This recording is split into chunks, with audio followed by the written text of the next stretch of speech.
So, hello everyone, my name's Kieran Hyder. I work for CFAS in the UK. I do a lot of work kind of thinking about the trade-offs between the biological, ecological and social and economic side of things. I'm a fisheries survey person by training, but I've kind of been brought over a bit more to the dark side by some great social scientists and economists that I work with. So I should point out that I'm not presenting on my own behalf. I'm presenting on behalf of Fabio Gratti, who has put this work together. We work together as part of the ICES Recreational Fishing Working Group. ICES is the International Council for Exploration of the Sea, and it's kind of the body that brings together people to do stock assessments across Europe, where we've got fish that transgress national borders. So there's a lot of other authors, as you can see on this presentation, all that are part of the working group.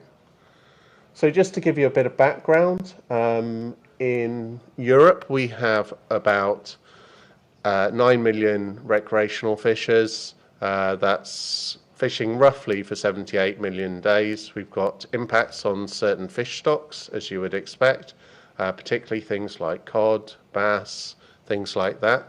The expenditure is around 5.9 billion, and there are quite a lot of other social benefits that are generated, whether they're around health and well-being or around improvement, rehabilitation, stuff like that. I mean, in terms of recreational fishing in Europe, it is important, but it's generally fairly underrepresented in governance structures as a whole. So if we start to think about governance structures in Europe, they're, you know, as I said, marine recreational fisheries are not really very well embedded in the legislation, and there's not really a good mechanism to allocate stocks. So what you can see over this side are the EU kind of legal framework, and then there's kind of national competencies on the other side of things. So there's this kind of tension between what happens at a European level in terms of setting and who's competent for actually the management, which is at a national level. So really, at a European scale, we have kind of two bits of legislation: the Common Fisheries Policy, which is about sustainable fisheries, and the Marine Strategy Framework Directive, which is more general. It's about the environment as a whole. And you have a number of different pieces of legislation within that. So within the Common Fisheries Policy, you've got the control regulation, which is about kind of how much do people catch. It's about the landing side of things. You have the technical regulations, which are about what we need to collect, and then the data collection framework, which actually tells you how to do it. So that's the legal framework that we have. In terms of the obligations at a member state level, so the only mention of recreational fishing in the CFP is that member states should manage or should ensure that recreational fisheries are conducted in a manner that's compatible with the objectives of the CFP. That's it. There's nothing else in a 30-page piece of policy about recreational fishing. If we go to the control regulations, basically there's no mandatory reporting of catches, and basically there's no, within that regulation, you only have to report on catches which are subject to some kind of recovery plan. In the technical regulations, you can see that it's that you only have to do stuff if there's a significant impact on the stocks, and often we don't have data, so judging whether there's a significant impact can be a challenge. But in the data collection framework, there is a statement that says that we have to collect data at a national level on recreational fisheries. So the issues that this kind of gives you are threefold. Really, there's no mechanism for allocation of the stocks between different sectors. The although the social and the economic side of things are supposedly embedded in the common fishery policy, it's very rarely used. And there's not really a lot of thought around angler welfare and how that, how changes in management might affect angler welfare. So basically what you're finding is that in terms of marine recreational fisheries in Europe, they face quite a range of pressures, and this could be addressed in part, at least in part, by more effective governance, both at a national, regional and international level. And what we would like to see is stuff that where you have some form of relative stability. So we have some kind of agreed, like you do here, you have some agreed catch share between the commercial and the recreational, and that's fixed. We'd like to see kind of things that where you consider how you can govern stuff in a way that minimises the impact of what we see on the angling community and that maximises the angler welfare side of things. So given that we've got these issues with governance at a European state, we started to think about this at our working group and started to review the kind of current MRF governance in Europe against a framework that was developed by Warren Potts and co-workers, which looks at the effectiveness of national governance.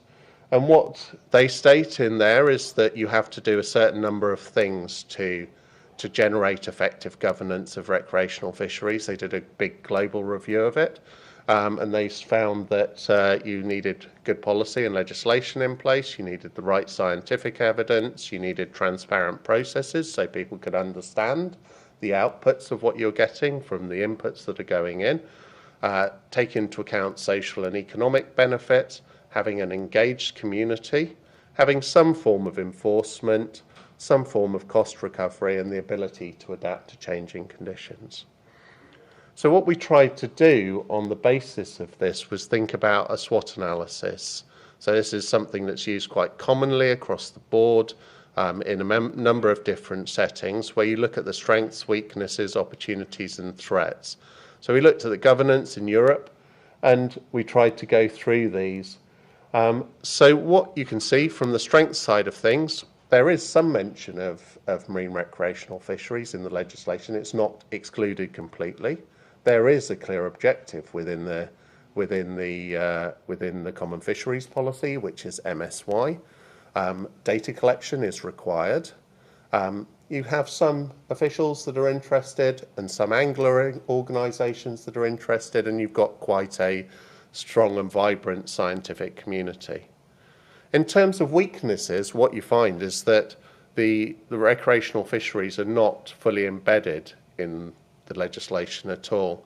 And MSY as a goal is not really relevant for recreational fishing.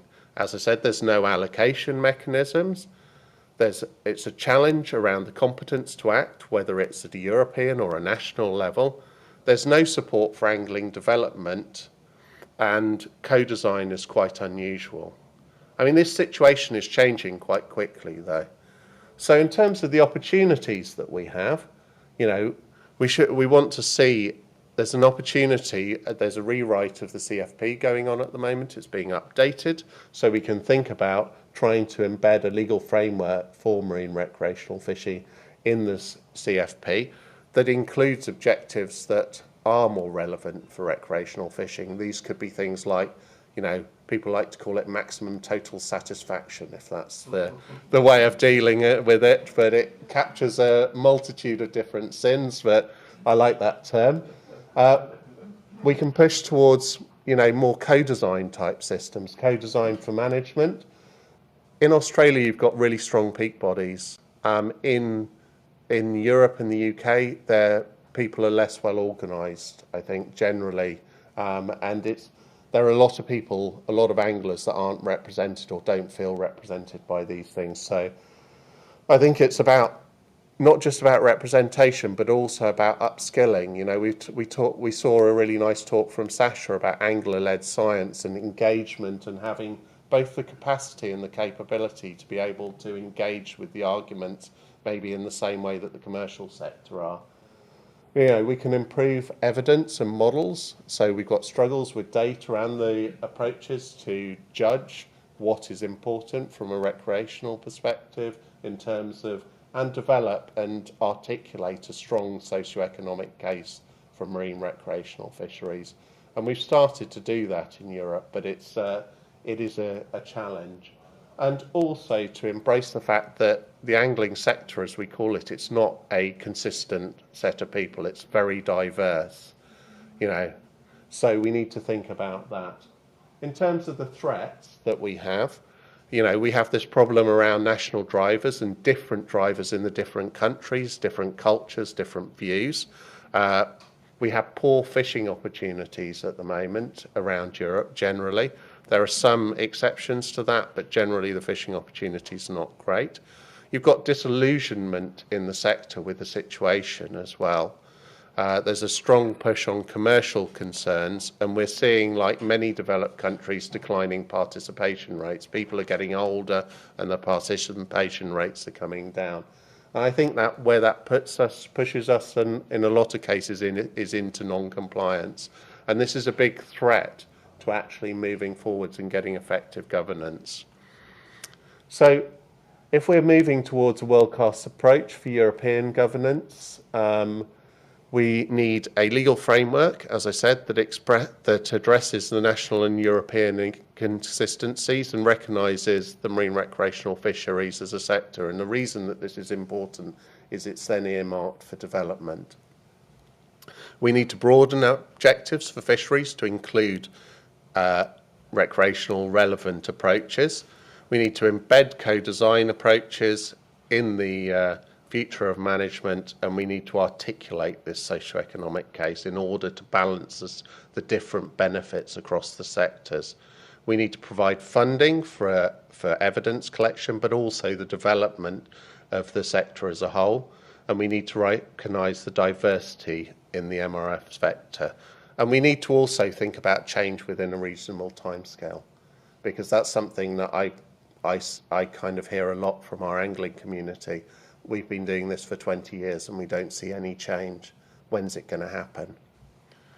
So that's it in terms of what I was going to talk about. We've seen that in Europe, recreational fisheries are important. We've got problems around our policy and national competence. We've done our SWOT, just looking at things, and we've highlighted what needs to improve. So that's it. Thank you very much for your attention. If you've got any questions, ask Fabio. No, I'm joking. We don't have time for questions. Sorry. Need to move on to the next speaker, but if you just join me again in thanking Kieran again. And welcome to the stage our next speaker, Sven from Tasmania, who's going to be talking about, is it the end of the era for the Tasmanian gillnet fishery? Let's see if I can work this. There we go. No, wrong one. Oh my gosh. Don't do this to me.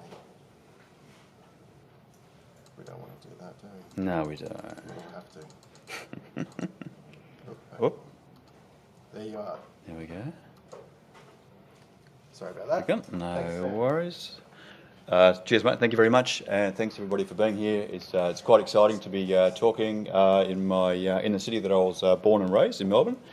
At the moment, I work for the Department of Natural Resources and Environment as a senior fisheries manager in Tassie, and today I'll be talking about recreational gill netting, or effectively the end of an era of recreational gill netting. So the decision to, or the initiative to undergo this process that I'll be describing today, to phase out recreational gill netting, is one of the 52 initiatives that are prescribed in a recently developed recreational fishing strategy. So 2 years ago we launched the Tasmanian Recreational Sea Fishing Strategy, which is essentially a 10-year strategic work plan. So this strategy not only talks about ways to address emerging opportunities and challenges, but also to deal with these long-standing issues such as gill netting. My colleague Rod Pern will be talking about the REC strategy tomorrow, so if you want to know more about that, then get along to see that talk. So So yeah, the title refers to an era. So what does this era look like? It's essentially a 220-year era. Hobart or Tasmania was settled in 1803, and pretty much from its inception, gill netting, commercial and recreational, was one of the key methods to not only supply fish to local markets, but also to provide to supplement fish for families as well. So essentially a fairly easy activity for to procure fish. So initially, it was focused on inshore reef habitats, and there's a few species like basset trumpeter and striped trumpeter that were fisheries that were targeted. And those who know striped trumpeter might be scratching their head thinking that's a bit strange because they're in deeper waters. Well, they are today, but back in the day, you used to find them close inshore. But also over sandy habitats. They were used to catch greenback flounder and mullet and Australian salmon. So the practice, of course, over time expanded further afield and into deeper waters. The first time there was any sort of regulation on gill netting in Tasmania, whether it's commercial or non-commercial, was way back in 1865 when the government banned gill netting in the Derwent Estuary, which is the river flowing through Hobart.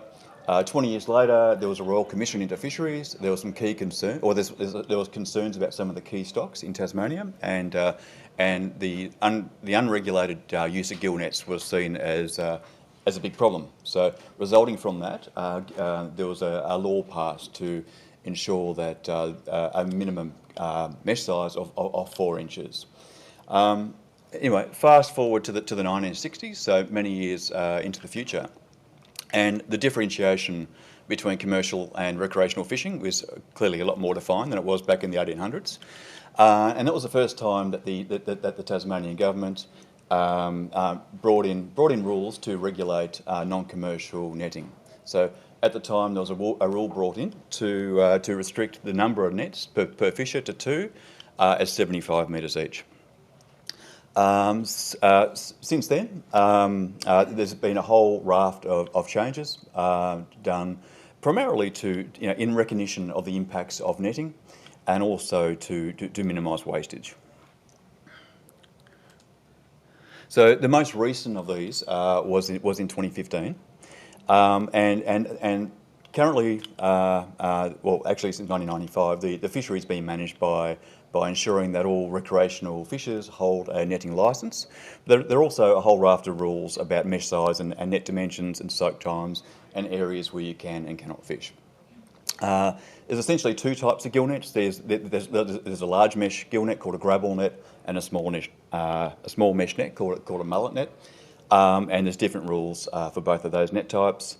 Soak times, once upon a time before 2004, you could set your nets overnight in Tasmania. Since then, with a few exceptions, that is no longer the case. In what we call open areas, the soak times are 6 hours, maximum 6 hours. In areas which are designated as shark nursery areas or shark refuge areas, the soak times are substantially less. They're 2 hours.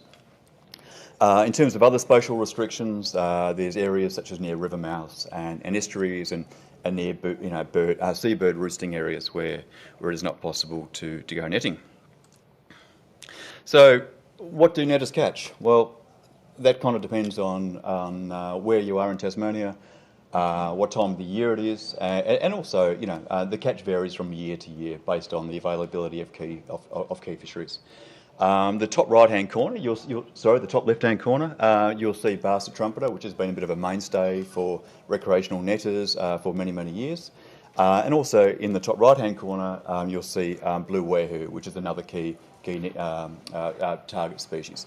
These species are currently depleted, so there's been a bit of a move to catch other species. And in the last 20, 30, 40 years or so, since salmon farms have been in Tasmania, you'll see bottom right-hand corner, recreational netters at various times, usually after a release, an escape event will usually target Atlantic salmon. But other fish species are routinely caught. Whether they're targeted or non-targeted, include leather jackets, marblefish, wrasse, flounder, Australian salmon, etc., etc. So, in terms of the human dimensions of the fishery, so the avidity and participation in recreational netting is declining over time. It's failing to attract new netters. To illustrate this, the first time there was a study done to determine how many recreational netters there were in Tassie. That was 1983, and there were about 15,000. Fast forward to now, the number is a bit over 6,000. And also for netters themselves, the amount of effort that they expend is a lot less than it used to be. And and there are reasons for this. So some of the key target species are less available. I mentioned before bastard trumpeter and blue wehu. But also over time, restrictions have become more restrictive. So essentially, less fish to catch. In terms of demographics and related to the decline in participation, it's a lot. It's essentially old white guys, old guys. So if you look at the, I think 60 to 65 is the modal age group. So it has failed to attract younger fishers. And in terms of social values, it should come as no surprise that netting is primarily a consumptive activity. The studies that have been done have indicated that compared to angling per se, the catch motivations are a lot stronger than the non-catch motivations. Which is not to say that there are, non-catch motivations aren't a real thing. Socialising, spending time outdoors, and relaxation are also indicated as being important, but overwhelmingly, it's all about the catch. So, I guess it begs the question: why are we phasing out gill netting? To some people here, and probably possibly all of you here, that reason may be obvious.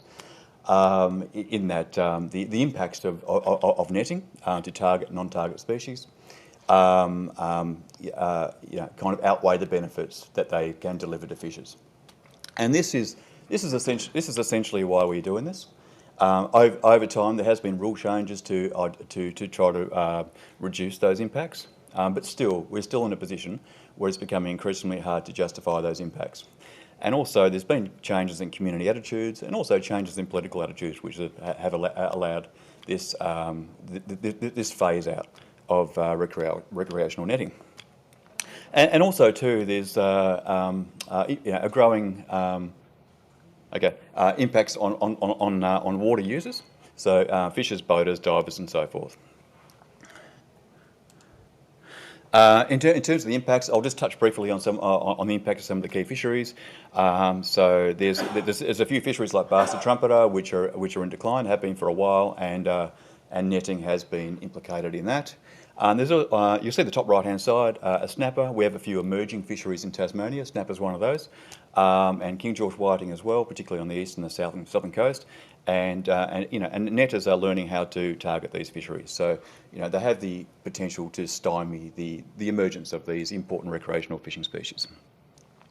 And perhaps more importantly, there's a lot of other non-target species which are also become casualties of recreational netting over the years. For example, since 1984, the Nature Conservation Program, as part of the Tasmanian government, has records of 14 dolphins that have drowned because of gill netting in Tasmania.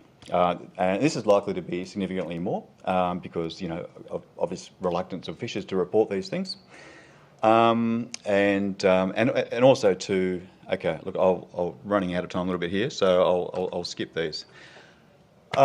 So in terms of the plan to phase out recreational gill netting, it was decided a phase out rather than a complete prohibition would be the best way to go.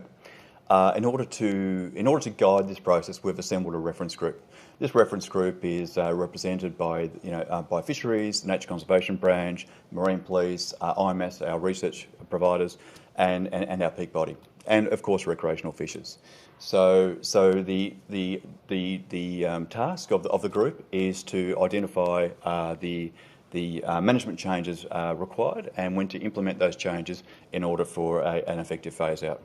So there is the Minister has consented to a phase out by 2030, but in terms of what those changes will look like between now and then, I'll show you what we are hoping to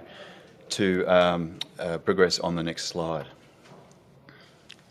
So 2023, end of this year, we're hoping to, we will be seeking to reduce the soak time. Currently in open areas it's 6 hours, we're hoping to reduce that to 2 hours. In shark refuge areas, where it's currently 2 hours, we will be looking to restrict that to attendance netting only, i.e. if you set a net, you have to attend to your net at all times. And also depth restrictions. Currently there are no depth restrictions. However, we do get reports of a growing number of fishers setting nets in very, very deep water with implications for barotrauma and lost gear, etc., etc. So that will hopefully be addressed this year. In 2025, we will ramp up to attendance netting only, and also a complete prohibition of recreational netting in shark refuge areas. In 2027, 2028, we're looking to restrict recreational netting only for targeting Atlantic salmon following an escape event, a notifiable escape event. And these events are unpredictable and sporadic in nature, so essentially if there's no escape events in those 2 years, then there will effectively be no recreational netting. And regardless, by 2030, we're looking to ban or to prohibit netting altogether, recreational netting altogether. And I don't know what happened to the last slide, but there is a last slide. No. There was a picture of a happy dolphin on that last slide anyway. Thanks for that. Cheers, mate. Thank you.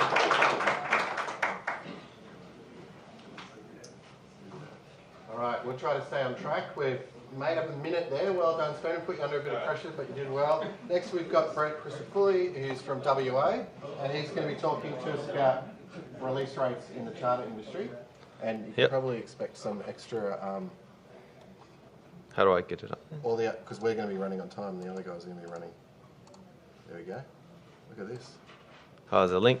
There we go. Oh, fantastic. Well, I'm a bit of a fast talker, so hopefully I'll get up to speed, but not talk too fast. So a bit about my background. I'm presenting stuff part of my PhD project here. I also work at, my PhD project at Edith Cowan in Western Australia. I also work for WA Fisheries in stock assessments. So title there's a bit of a mouthful, but basically want to look at release rates, what happened after a big management change, a big intervention, which hopefully fits nicely in with the theme of this session, and why do we care about those release rates? For us, it's about the amount that are going to die afterwards in terms of the total numbers that are released, the associated post-release mortality, the uncertainty around that, and how do we include that in stock assessments in a recreational context. So a little bit of background there. It's important to understand what happens with these management interventions. It's not worth doing all this research, making the change, bringing in new rules and never looking at it again, or moving on to the next thing and not collecting data. Not just about the main things that are happening in terms of like the total numbers that are being retained, but also for us, the ones that are being released. And these interventions can be things like, introductions or changes to size limits, bag limits, closed areas, licenses, spatial closures. So we want to know what happens. We know that time series analysis is a method that's used quite a bit in fisheries science for monitoring and stuff, but not so much in recreational. It's usually done in commercial stuff where there's a good amount of time series over many years, but not too much in recreational because of the nature of the data that's coming in. It's either intermittent surveys or there's just no data at all, or all the data only goes back a short ways. So limited use in recreational fisheries, particularly in cases what we have where it's mainly demersal species, which lots of different species in the fishery, and they've got considerable post-release mortality. A lot of stuff you're seeing today in the pictures are all these lovely trout and salmon that you can release with a high chance of survival, but we're dealing with ones that often have post-release mortality of like over 90%, or basically all of them are dying. So we need to have a bit of a look at that. So here we are. This is where all the way over in Western Australia. So we're talking about the fishery that we have is the main one in the metropolitan area around on the west coast of WA. So we call it the West Coast Demersal Scalefish Resource. That includes the bits we'll be talking about today is that metropolitan area there. So we've got where Perth is the capital. And then to the north, we've got an area we call the Midwest. It contains a regional centre, Geraldton, and a few other towns as well. So there's a bit of a difference between the amount of people. Most of the fishing in WA happens here. It's like 55% of all the massive coast of WA happens within that metropolitan zone. So we identified in the early 2000s that overfishing was occurring for these resources. And then a big suite of management changes came in for all the sectors. So this included things, like I said before, changes to bags and size limits, temporal closures, introduction of licences, seasonal closures.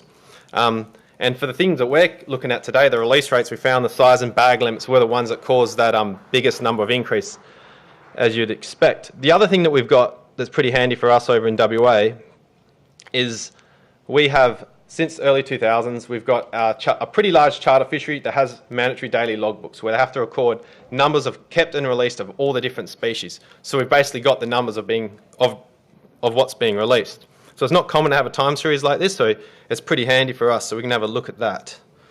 So lucky for you guys, because this is not I'm not going to go into any modelling kind of stuff today, so we go straight into some results. So this is basically the deseasonalised time series of those release rates for the three main species that are caught over there.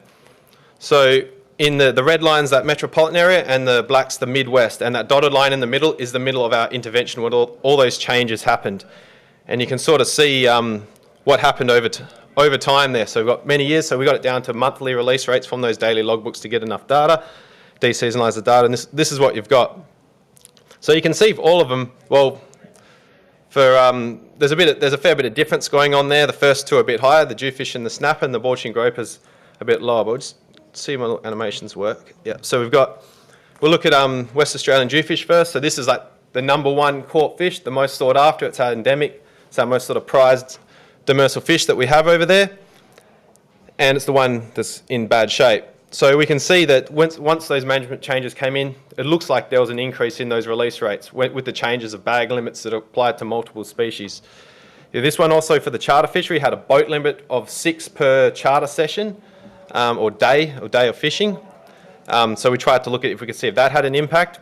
But you can see the impact was sort of more pronounced on that red line, that metro zone, than in the Midwest. Now, snapper's the one that had the biggest jump. So you see that red line really jumped up markedly there. Now, this is the one that had a size limit change. So our minimum size limit used to be 41 centimetres and went up to 50. And that was only in the metro, not the Midwest. And you see how much of a jump that it had there. So let's go there. So that increase was pretty marked. And then you can see it kind of dropped off a bit as well. And then for Balchin groper, this is our third most caught. And you wouldn't call it a second tier species, but it's not as sought after as the first two. So there's a potential that when the bag limits got dropped, that people had to release more of these ones in order to keep more of the first two, the snapper and the jewfish. And this is one that's got what we're saying 90% release mortality. It's probably higher than that. Jewfish we're saying is about 50%. All right, so that's just a bit of an overview of just what the release rates were without any sort of modelling fitted to it. So go into a little bit more detail. So this is more the raw data, and we fit some marine models, these auto-regressive integrated moving average models, which I won't get into the maths of it all, but it's kind of a two-step process of what we did. So in the first case, we fitted a model to the before intervention period of data to understand what's going on there. Then we could have a little forecast from that to see does that describe what was happening after that. So in these cases, it was fairly noisy. In some cases, you could say it predicted a bit higher and it predicted a bit lower. Talking about the blue line, the forecast there as well. But that was just the first step. Really what we wanted to do was do something a little bit more comprehensive. So we used an Aramax model, which is basically a model that we can fit extra things to it called a transfer function. So in real simple terms, we can try basically after an intervention point in a time series, we can say what do we think is going to happen after that by fitting this extra function, and then does that improve the fit of the model? So there's all these different shapes you can add to that. So in this case, the easiest was just a step change, so a jump up. So real simply, for both areas, the Midwest and the Metro, they both jumped up to a new level and stayed there. We couldn't identify that boat limit. We couldn't tease out the boat limit impact, unfortunately. And then you can see they jumped up. Then at the end, they're both kind of tailing away a little bit. And we're saying that was linked way back to a cohort back in 1999 that was very prominent. And all those big fish are kind of like well into being fully selected now, so we're not really seeing them come through. So we're thinking that's why it's dropped down a little bit. So then onto the snapper. So this is the one that had the biggest jump, that Metro one, that huge jump there. So you can see that the reamer gave us the good fit. The forecast, it shows the deficiency of just using a basic reamer model, that it's just going to miss those shocks to the system. But this one here, when it came time to fit in something a bit more complicated, we found that not only was that step transfer function helpful, so that jumps up to a new level, we also found that there was this temporary effect as well, a pulse, so it bounced up to a point for a little bit and then decayed again to that new level. And then we found that in both the Midwest and metropolitan area. So it was this temporary shock to the system, and then kind of people adapted, and then it came back down, but still really high. So you're talking well above 50% are being released. I think it's something like 70% in some of the recent years. We also see that there's a nice little increase in the last few years as well, and we're thinking that's due to a recruitment spike. So there's a lot of the juveniles out there, and with the size limits being quite large in the metro, a lot of them have to be released. And then finally with board-shing groper, so this one, the release rates were quite low and stable at the start. So in this case, the reamer model, the first stage of the modelling process, did predict them fairly well. And then in the long-term sort of thing, we could see that there was a step in both areas, but in the metropolitan, there was this bit of a lag before it came in, and then we're predicting that it just starts taking off. So we call it a ramp function, so it just will continually ramp up based on the fit of that data. We're thinking that's due to that change in fisher preference, that people can't keep as many of these now because they want to keep more of the first two species. But what does this all mean? So we've shown that, as you'd expect, the management changes have had an impact on release rates. Unfortunately, it's not that straightforward. The impact that it's had, it's differed quite a bit between species and management areas, and this is just 3 of the species. There's plenty more that show different characteristics, showing that these methods that we use, this intervention time series analysis, it's handy to use. It's an established method. It's not new. It's not supremely complicated. We can get results out fairly quickly. And another added benefit is I've shown it with one break in the time series with that one management change, but often in rec fisheries, there's multiple changes over time, and we're just about to go through we just have gone through another massive management change over in WA, so we can have that extra break as well for the new rules that are coming in. So these different models, as I was saying, they highlight there's a complexity of what's going on, that all the species react differently, and takes a bit of understanding.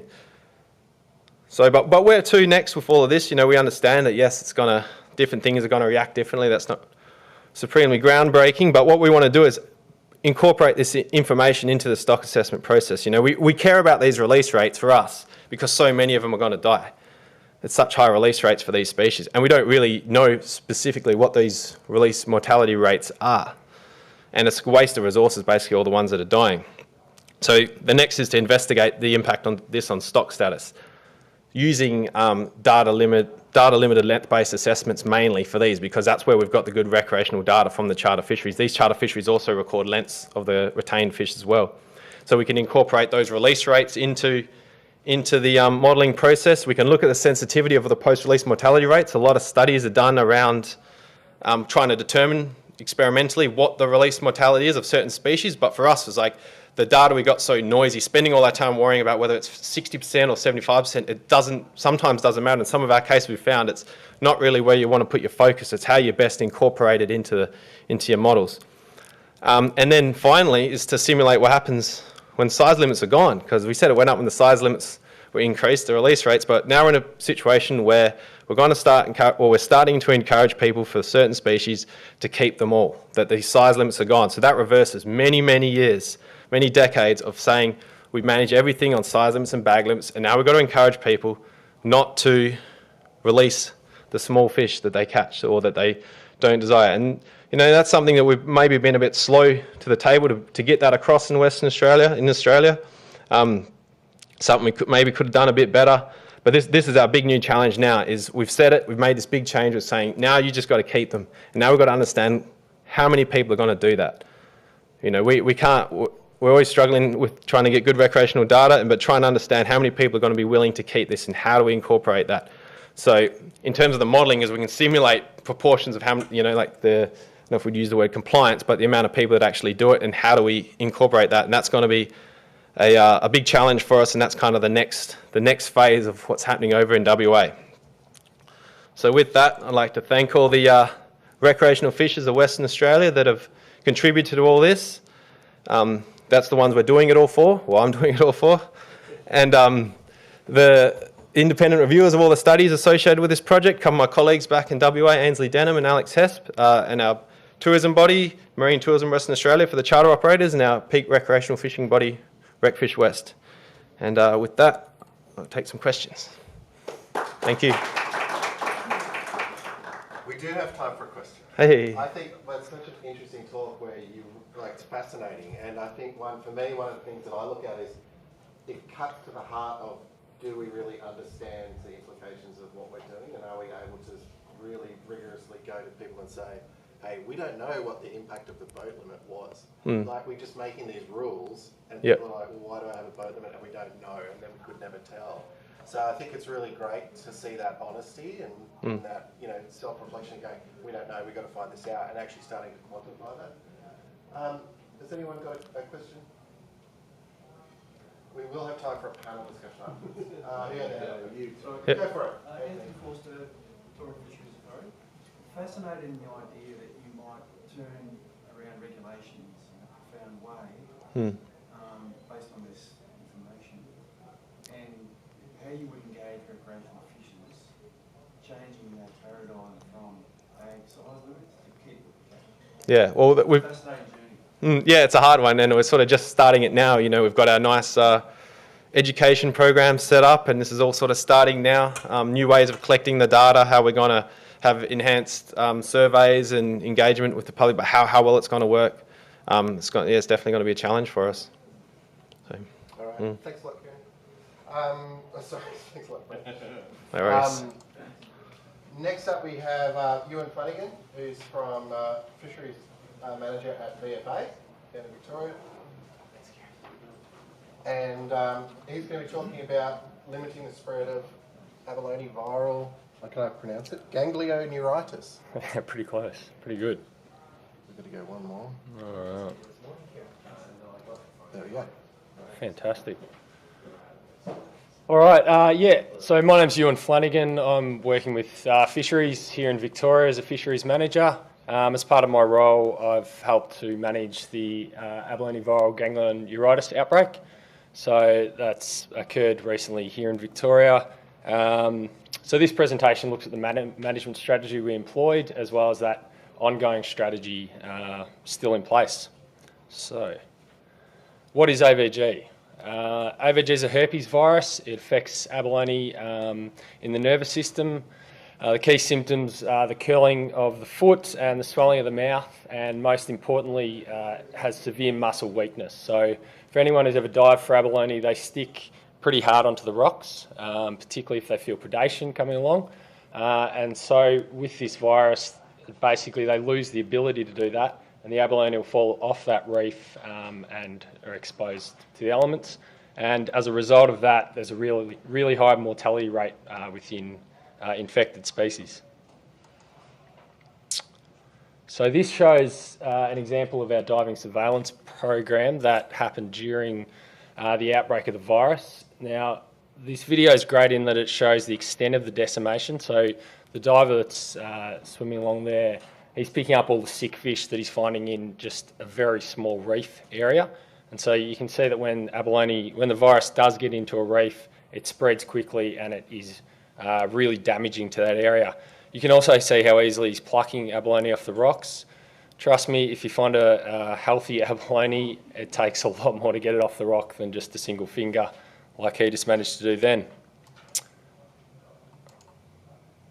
So, can I go to the next one? Yes.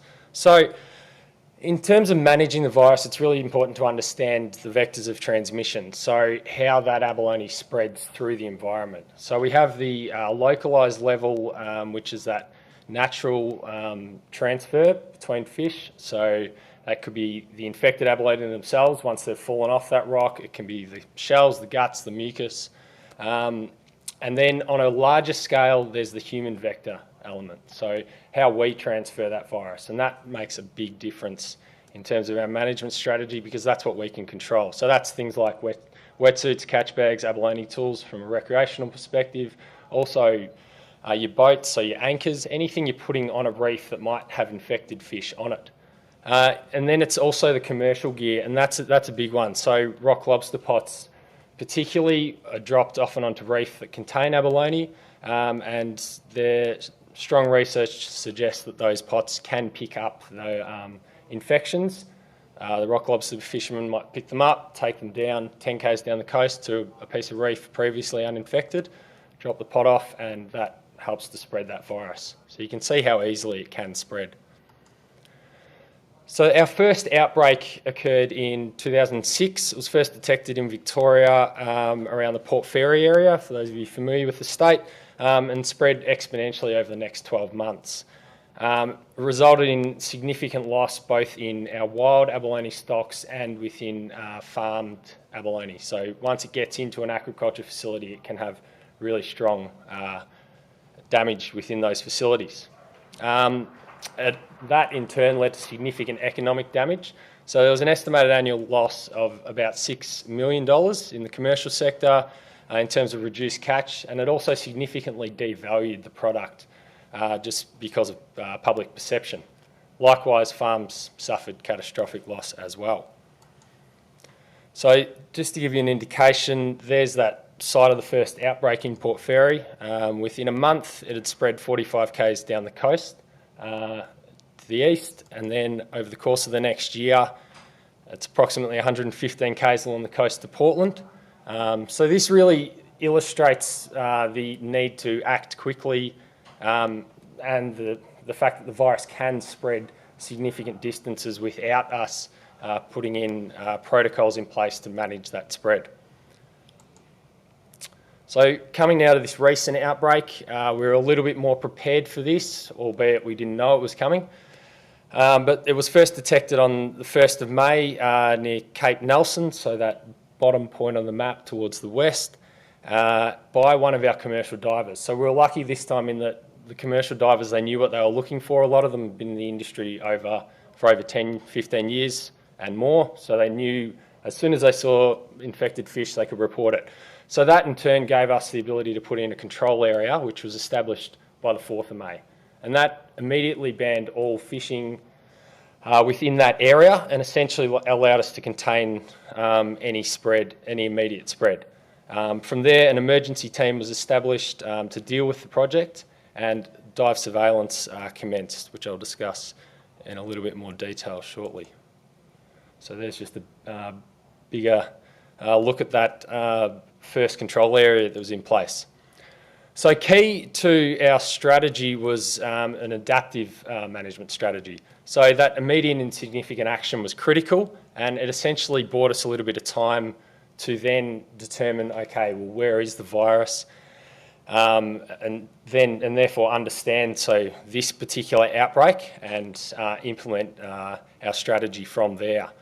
So throughout that next 12 months while the virus was spreading or potentially spreading, we implemented an immediate and ongoing diving surveillance program, and we were able to based on that program, amend the closures and the fisheries restrictions in place so that essentially that removed those unnecessary impositions placed on fisheries that weren't really affecting the potential spread of the virus, and hone in on those high-risk fisheries, so namely rock lobster and abalone fisheries. Abalone receiver management was also really important in that receivers generally, if they're dealing, so abalone, you deal a lot in live fish trade, so receivers will generally get in live fish. Now they're often adjacent to the coastline, so they'll suck in water through their facility and feed it back out into that same environment. So if you're getting in fish, for example, from that Portland region that has infected abalone, they come into their facility that might be located in Melbourne, Avalon, could be on the other side of the state. Water flows through that facility, picks up the infection, spits it back out into a new environment. So that was considered one of our biggest areas that we needed to attack in terms of strategy. We also included those bans on returning abalone to the water, so that's abalone product, using abalone as bait. So this provides the first, I guess, adjustment to our control area, put a specific ban on all fishing around the aquaculture facility just east of Portland. So the virus hadn't been found on the reefs in front of that facility, but understanding how quickly the virus can spread and understanding the decimation that the virus can cause, we implemented an area that prevented all fishing within the front of that farm to avoid, again, the virus being picked up and transferred through that facility. This shows an example of about 6 months into the outbreak, we'd reduced those areas' restrictions to what you can see on the screen there. We'd also extended them to that Cape Bridgewater area on the west, as the virus had been detected since the initial detection. So that included all that area. By this stage, we'd limited it only to those high-risk fisheries, so abalone and rock lobster, both from a commercial and recreational perspective. And this is our final closure area. Essentially, you can see that the Cape Bridgewater area was greatly reduced once abalone was cleared from those diving surveillance programs. So you probably gathered diving surveillance is a critical part of our management strategy. So it essentially provided the foundations for the extent and the development of the outbreak. So the spread, the exact location of where the virus was, as well as the decimation caused, and so our future strategy for how we dealt with that moving forward. It was really important to utilise the Western commercial divers in completing this program. They're the ones who know what to look for. They know the reefs, they know the fish, and they've had that experience with the previous outbreak. A lot of them had, and the ones that were involved in this program were had that experience. So yeah, it included those 120 sites. They would dive very regularly across the Portland region, and while that was happening, we also had the areas that weren't closed. Divers were going in there and obviously fishing, but checking for any signs of the outbreak. Everyone was very much on high alert during this time. Our education and engagement program was also critical in essentially, both from a commercial and recreational sector, but in terms of how we, I guess, spread the word about this virus. As part of that, the stakeholder engagement analysis was critical. In terms of communicating with commercials, we have our channels set up already. That's not a major issue for us. With recreationals, it's a different situation in that it depends on who the fishermen are that you're targeting. So who's coming down, who's fishing for these species? Are they locals? Are they coming from around the Melbourne area or interstate? Because there's different regulations in Portland for abalone, for example, than there are around Port Phillip Bay. So conducting that stakeholder analysis was really important to determine who we target and then how we target them. So for a lot of it was in-person engagement and setting up signage around that Portland region. However, that's pretty useless if you're targeting someone from Melbourne or someone from interstate. So media platforms, social media platforms were really important. And then it was determining, well, are our standard Facebook pages enough? My cousin tells me Facebook isn't really used by the younger generation anymore. Can't believe I'm saying that, standing here as a 30-year-old, but anyway. So yeah, we had to look at different things. So things like WeChat became really important as a way of spreading the message, so that we could understand, so that we could have, I guess, have the public understand how important it was to be vigilant, but also spread the message about what they can do to stop the virus. So a big campaign became cleaning down dive gear, cleaning down boats and anchors. We provided boat wash and wetsuit wash for recreational divers, as well as educating them on how significant this virus can be if it spreads. So the current status, pleased to say that in May of last year it was cleared. So through that surveillance diving program, we were able to ascertain that there was no current signs of the virus. That's not to say it won't come back, but at this time there's no signs of the virus in the wild. As we learned from this virus, though, it has a strong effect on the stock, has mass mortality. So as part of that, we had the commercial sector implement a voluntary closure within that area that you can see on that map.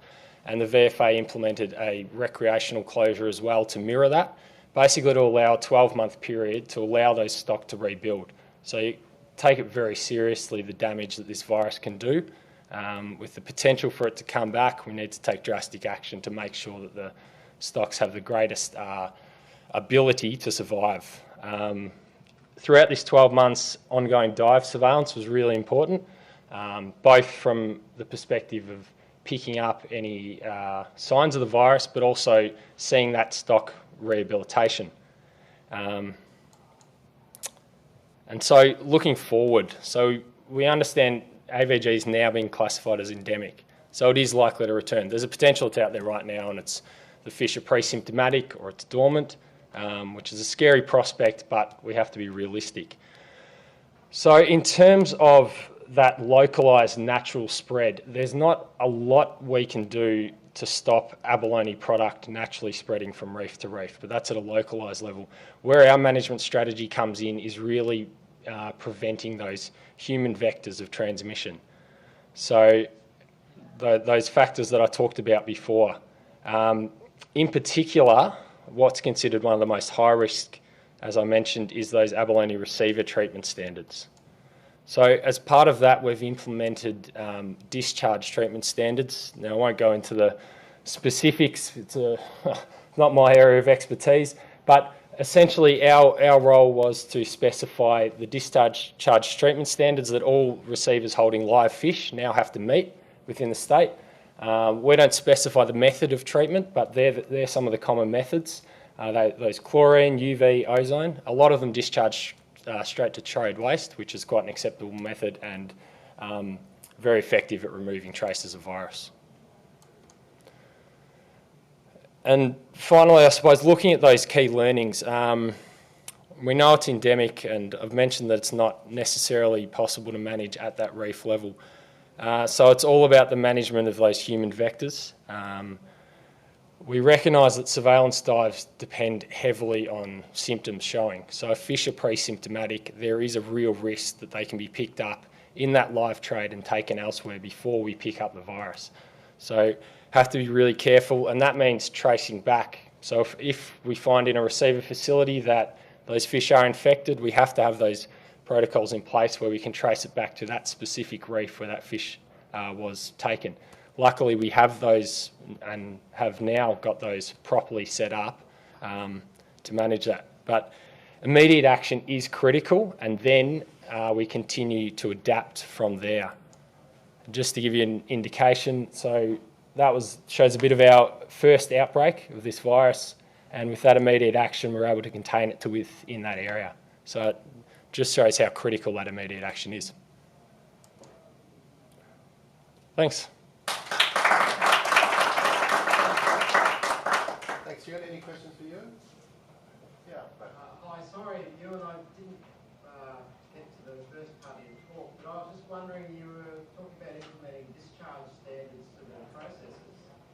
I'm not sure where the nearest abalone farm was to this outbreak, you may have covered that, but are you implementing discharge standards on abalone farms? So abalone farms have additional discharge treatment standards that they have to meet as part of their rulings with Agriculture Victoria and the EPA, and so they must meet those standards. So it's a bit of a different situation because of the flow going through the farm and the sheer quantity of water. The methods I described for abalone receiver facilities simply wouldn't work for a farm. So they're required to meet other discharge treatment standards. They use things like settlement ponds going through 3 different ponds at a time, but they're scrutinised quite heavily by the EPA and Agriculture Victoria.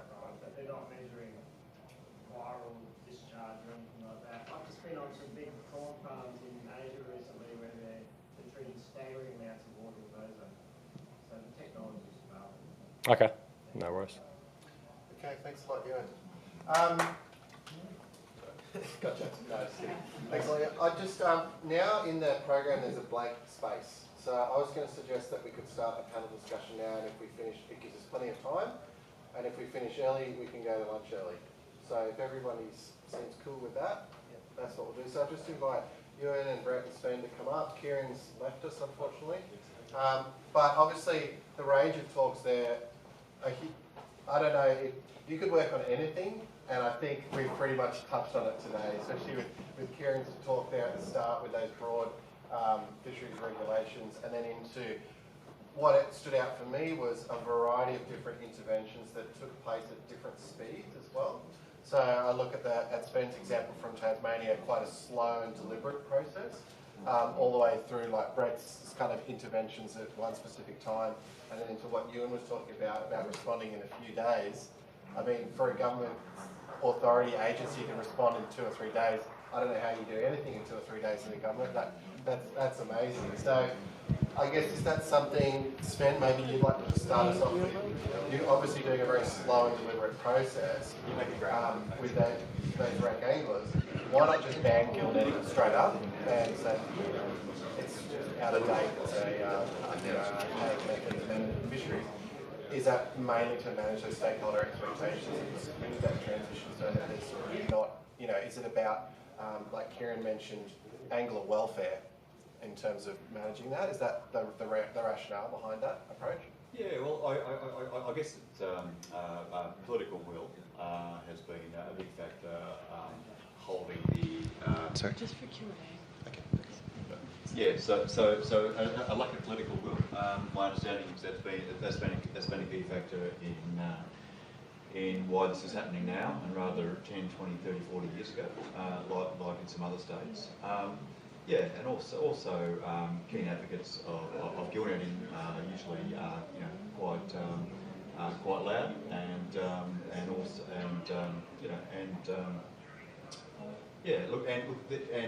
up until now, there have been changes which have been designed to minimise those impacts, to try to take a balanced approach to allowing the benefits for net anglers to continue net fishers to continue over time. But however, as we can see, as we can understand, those impacts that are still there. They're probably not as big as they used to be because of those changes. And also there's been a change in community attitudes, which has kind of provided the space in order to and also the political will is like catching up to those community attitudes as well, which is providing the space in order to do this thing that many people are seeing, including myself, as being long overdue. And the recreational fishing strategy was a bit of a watershed operation, which has allowed us to kind of progress these long-standing issues in a sort of like a coordinated and coherent approach. Yeah, it's interesting to see those policies actually kind of coming into effect, being actioned. I think a lot of the times I tend to see some of these policy documents as, oh, that's a nice kind of thing to have, but actually like to then take that extra step and start that implementation journey. That's where there's a lot of effort that's got to go into that whole process, isn't it? Absolutely. And also too, I probably didn't mention as well, but with the recreational fishing strategy, there's a whole series of principles that we have basically agreed to adhere to. And some of those principles relate to responsible use of fishing gears. And it's kind of hard to justify the continuation of the of gillnetting if you adhere to these principles. Well, a lot of the engagement work that I'm involved in is based on these values that underpin this. This intergenerational equity, custodianship. Those are the reasons we're doing this. It's not because we don't like gillnets. We don't like you. It's because we're looking after this fishery or for whatever future generation. Let's broaden the discussion. I could just talk of that. I've got a microphone here. Patrick, do you want to go first, Patrick, and then? Just on that. But why 10 years? I mean, you really didn't answer it. I mean, I understand why it's slow. That may be a Tasmanian thing, but 10 years. Really, 10 years. 10 years to remove gill nets. Oh yeah. Well, effectively it is 7 years between this year and 22. And look, the phase out rather than an abrupt prohibition, is a measure to kind of to, you know, just to transition more smoothly, just to allow people time to get used to the idea and change their practices, and maybe transition some of the fishing effort to other, you know, more sustainable fishing practices as well. The reason I mention is many people know that we've been working on this platypus issue, and Victoria led the nation again on removing certain nets that caught platypus. But they didn't wait 10 years. They basically phased out a year, and they did an amazing thing with BCF where they actually did a replacement scheme. You know, bring in your old gill net, replace it. So, you know, if that was the issue, you know, I think there's been some really good intervention. I think that platypus one in Victoria was a really clever strategy that incentivised behaviour change. Well, effectively, like I wound it back from 10 to 7, and I'll go even further than that. Like, we were working on it 15 years ago, so I'm just... But in 2025, we're looking at making all netting attendance only. And our understanding of the fishery is that it would not be, not be very many people who would be sitting by their nets. So, you know, we anticipate that once that is brought in, there'll be very, very minimal amount of gill netting activity. Is the attitude to management different because it is a consumptive fishery as well? You know, it's different to a catch-release kind of enjoyment style of fishery. Is that why you have a different intervention in that space? Yeah, look, it does tap into the working class roots of a person's right to go and catch a, food for the family with fairly minimal effort. So it does tap into that. And in a small state like Tassie, these sort of like, these old school ideas are fairly well entrenched. And that also like the, obviously pervade the legal space as well, which, which sees us in these sort of situations. Ingrid, question. Thank you. I was really taken by all three talks, but particularly, Brett, your talk on the intervention and the way you really neatly measured the impact, and you had some before and after data.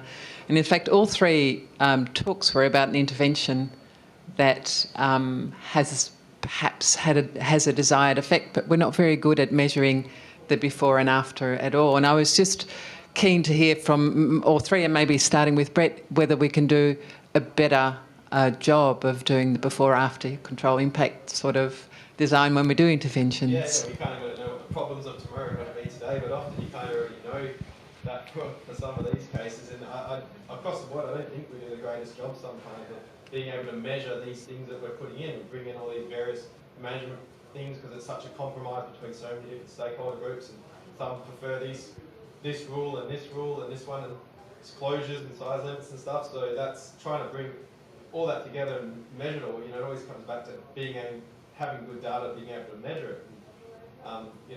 Most of the time we haven't done that well of a job of being able to collect all that stuff and being able to improve that. You know, it really needs to be thought about a lot more before the management changes come in. That's the general story that we've seen. You know, from this last one, the one I'm talking about in 2010 or 2009. We started thinking about this intervention stuff afterwards and what impact it had on the release rate specifically. We sort of expected them to go up. You know, we've just had this another set of changes now, and have we done a good enough job of being able to measure it, the impact afterwards? I don't know. You know, we do have more things set up, more monitoring programs set up, but that continuous data to be able to compare over time is really hard, because half the times when you bring in these new changes, you've broken your time series, or you might not be able to get that data anymore. People aren't allowed to go fishing anymore. So it's a real challenge. It's something, it's not just for say, it's kind of any, I feel a lot of the scientific projects we do, being able to performance evaluate them is something that's often lacking. You know, we should do it, it sounds good, it's novel, it's new, we can publish it, but we go back and see what kind of impact it's had.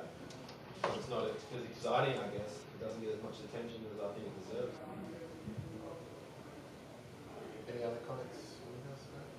I think committing is a time thing as well. You know, as a management tool, like you go through a forest or you go through something like that, you have all these things put in place, but we're not talking about committing to our strategy for the next 12 months. Like, the commitment has to be for the next sort of 10 years or so. That's a really difficult thing to do. I think when management teams have varying or conflicting priorities that come in, and who knows what's going to be the priority of the organisation in 3 to 5 years or so. So I think that poses a real challenge as well. I think there are those issues those temporal scale and the spatial scale. I think is it easier to respond to, you know, a viral outbreak in that specific area than across, you know, a huge wide region? I mean, surely that makes it slightly more effective use of resources. They've got the data, so you can't do that across the state, you know. Ash, did you? Yeah, this one's for Brett, I guess, sort of back on what Ingrid was saying, and the idea of measuring the impact of these changes somewhat reliably. Ooh, I'll try it back here. Maybe I don't even need it. Just wondering on your Aramax models, whether or not they're expandable, such that you can incorporate some of your recruitment signals and really isolate the effect of that social and behavioural change, because obviously it's very messy, and as you described, there's all sorts of signals in there. Yeah. What can we do to smooth it out? Yeah, well, you can start bringing in other exogenous variables and that into those kind of models. Maybe when you start getting to that particular modelling technique might not be the best approach. You might want to go to something a bit different. You know, we was kind of sticking to those because it really does just rely on that release rate itself, and not bringing in stuff like recruitment variation. You know, yes, you can do it. And I did muck around, like, try and incorporate a lot of other stuff. You can't really do it that simply. I feel other models probably be better. The best one I probably can't suggest right now. I think off the top of my head. And yeah, going forward from there, you know, if we're really caring about stock status, then you know it's kind of using that information from that in other models again in catch curve analysis or biomass estimates. The reason I'm particularly interested in it is because this issue is not unique to release rates. It's to do with any time series that's relying on threshold or point management intervention. So a classic example from commercial fisheries and the models that I use is the release series through time. Yep. And all of a sudden you're putting a minimum legal length, you disrupt that time series. Now there are various modelling ways to get around that, but it would be really nice to actually understand what those impacts are, at the very least for research to predict what's going to happen in the future and what kind of corrections the models they might need to use. The modelling also, I guess, is opportunity for co-design with fisheries. You know, like commercial and rec. Like I think of something like across all those examples, but I love that commercial stakeholder participation in Ewan's example there, where they're very connected with the diving community and those commercial fisheries, and also the receivers. And then again, you know, in the Tasmanian example, but bringing that in and being able to say, okay, here's some different scenarios. Like, what do we want to do as a community? What are the values that underpin this, and getting back? It's so integrated with that social side of things as well. Yeah, I could add one little thing to that is, you know, with the new changes we've just brought in, we spent the last 20 years trying to get all the recreational fishers on board to give us this kind of data. I was presenting the mandatory charter data as well, but you know, that's just the charter guys. All the private boat operators, most of our information, it all relies on them giving us biological samples of their fish frames that we can use for our age-structured models. Now that we've changed that time series, we can't get enough of the data because they can't fish as much, and they're all don't think as highly of us as before, perhaps, after we've stopped them going fishing. So we've got to sort of win them back over, and that's another area that I think we could have done a lot better of, is sort of leading up to that, rather than just shutting them off or in their eyes feel like they're just being shut off one day, but then still being asked to provide all their information of all their catch. So it's again that community, so that stakeholder engagement. Different, stakeholder engagement model. So that's very deficit based. It's like if you know what we know, then you'll change your behaviour. So the Intergovernmental Panel on Climate Change does that all the time. Once you know that CO2 in Hawaii is over 400 parts per million, you stop driving your car. Well, life doesn't work like that, does it? So these participatory and co-design approaches can be more effective, but they do take time as well and resources to do that, and expertise that we as fishery scientists might not have in-house. So we're going, okay, well, we don't even know who our stakeholders are, let alone what motivates them and what abilities they have to change. Any more questions for anyone who hasn't had a chance? Ingrid's keen again. Go for it. Sorry. No, you got time. And I've actually got another question.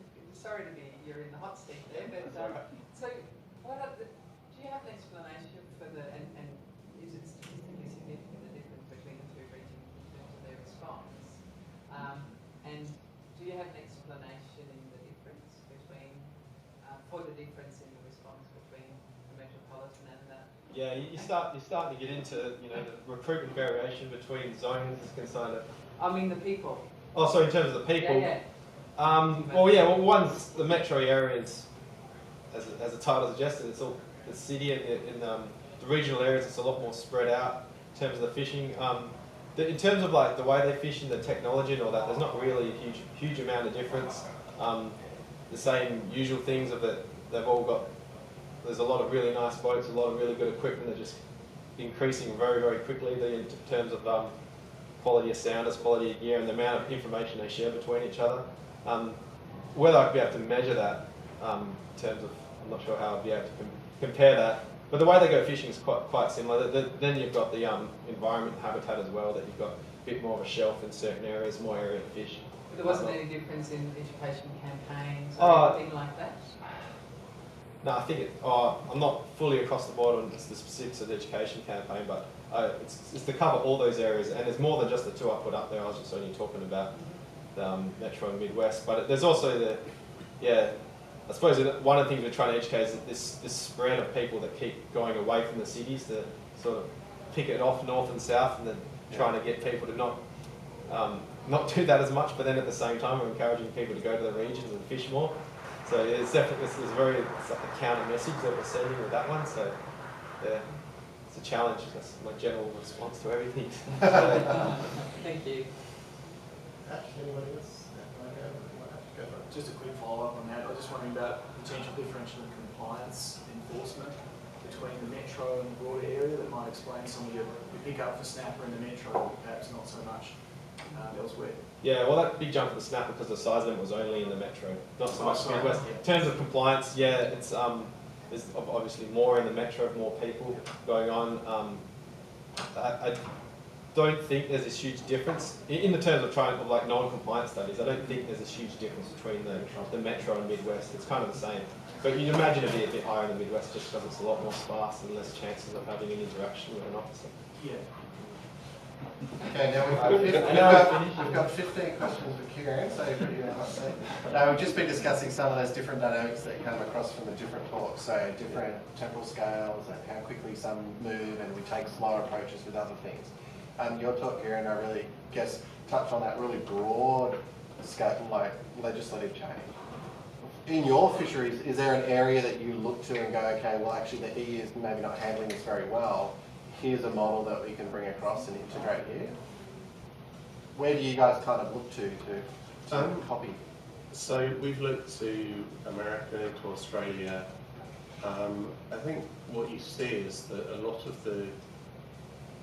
where you've got this issue with scale, as you talked about, you've got this real kind of challenge between real local scale implementation of measures that really works well, and you get community engagement and stuff like that, and then you've got this ginormous kind of European scale thing where it just doesn't at all.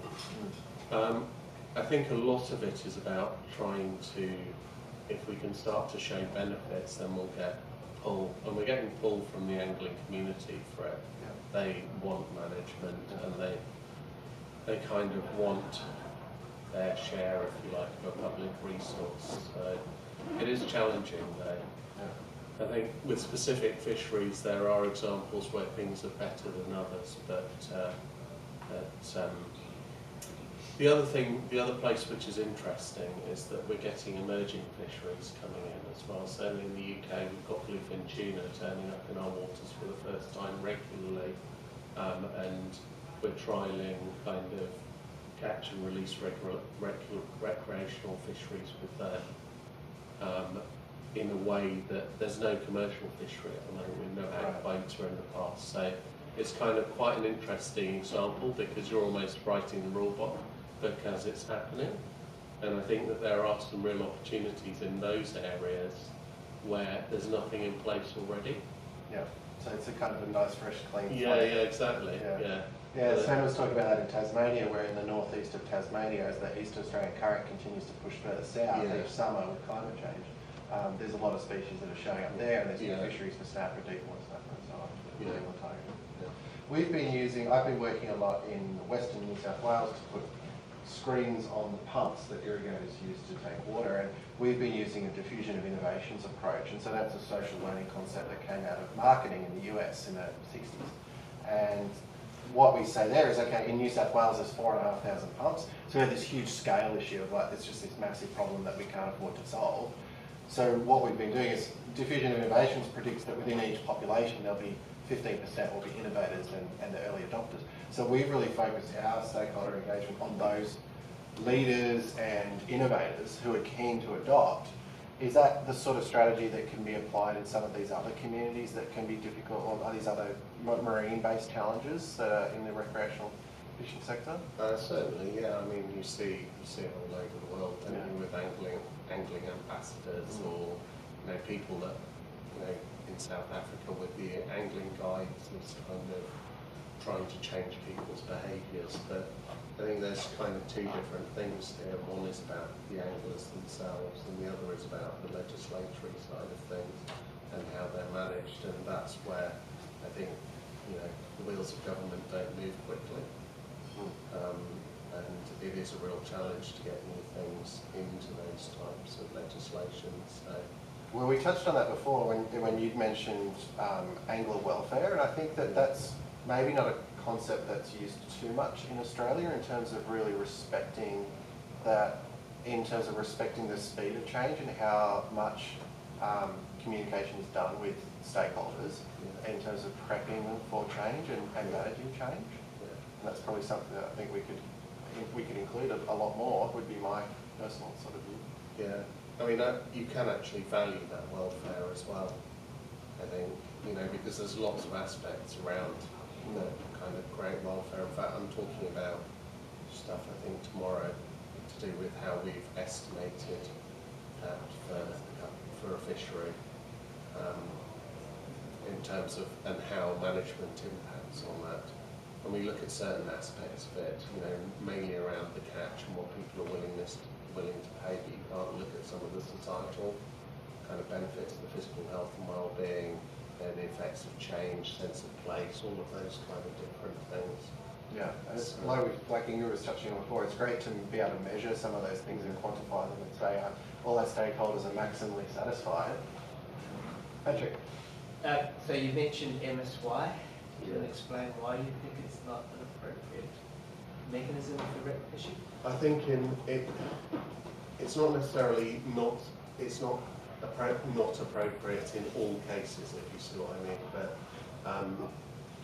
by the way, I agree with you. Yeah, but just trying to understand why you would think that. Well, I think that basically what you're not looking at there is the population structure, and in a lot of cases, people want more and bigger fish to catch.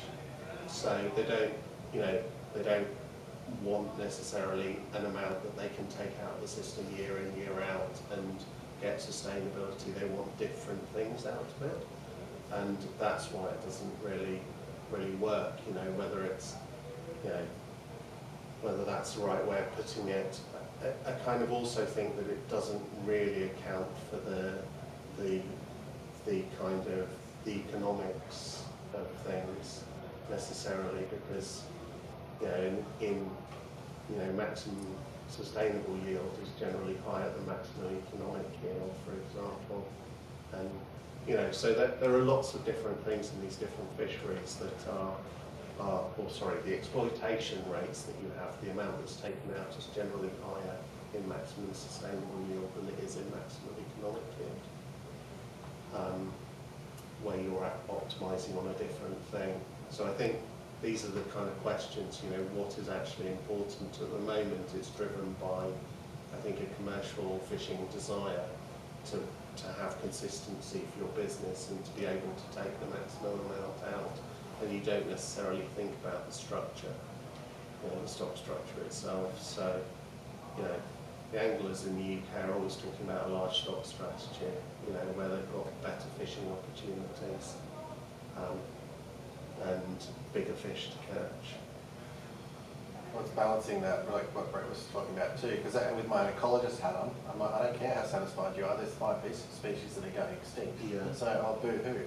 We overfished them because we caught all these trophy fish and kept them and now to them. It's like, well, it's sucked in. So it's balancing that really respect with the teeth of policy that is really willing to take action and say, and take risks, like an adaptive framework, like Brett was saying. We didn't know the effect of a boat limit and we couldn't tell, but we had to try something, and that's part of our suite of measures. All of the things I'm talking about have some form of of ecological sustainability at the heart of it. That's got to be at the base of it, because if you don't have that, We don't have a fishery. you don't have a fishery. So yeah, but I think the kind of different alternatives tend to have different exploitation rates and different management measures that are potentially associated with them, and different sectoral allocations and all sorts of things.